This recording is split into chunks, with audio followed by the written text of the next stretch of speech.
Bonjour, je m'appelle Chloé Nardini, je suis étudiante en licence Information et Communication à l'Université Savoie-Mont-Blanc.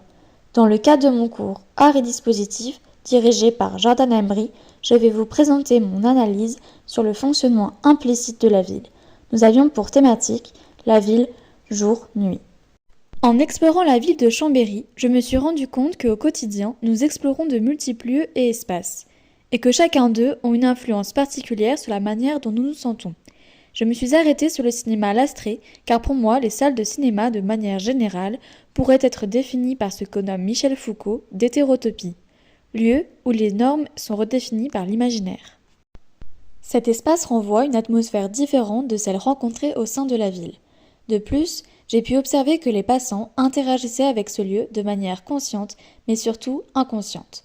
J'ai donc voulu faire une comparaison avec un autre cinéma de la ville de Chambéry, le Pâté, pour voir si ces deux lieux aux caractéristiques similaires renvoient à la même atmosphère.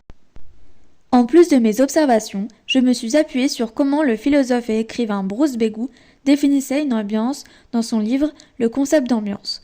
Grâce à ces réflexions, j'ai pu analyser le fait que toutes les énergies que dégage chaque sujet et objet qui constitue un lieu permettent de former son atmosphère et influencent sur les émotions et les comportements de ceux qui l'entourent.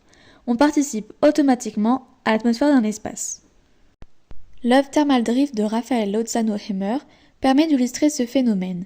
Il met en évidence, grâce à l'usage d'une caméra thermique, que la frontière de l'être humain ne se limite pas à la barrière physique de la peau, mais qu'elle se prolonge et se diffuse dans l'espace qui l'entoure. Ce n'est pas seulement l'énergie invisible des corps, mais c'est cette interaction avec le lui-même qui crée l'ambiance, l'aura. Chaque espace a donc son propre atmosphère. On est parfois attiré inconsciemment par un lieu, par l'atmosphère qu'il dégage. On s'attache à l'âme d'un endroit et il arrive que l'on tisse avec lui un lien d'appartenance, parce que nous avons contribué, même subtilement, à l'ambiance de cet espace. Parfois, c'est simplement avec le temps, mais parfois parce que l'atmosphère qui émane du lieu entre en résonance avec la nôtre.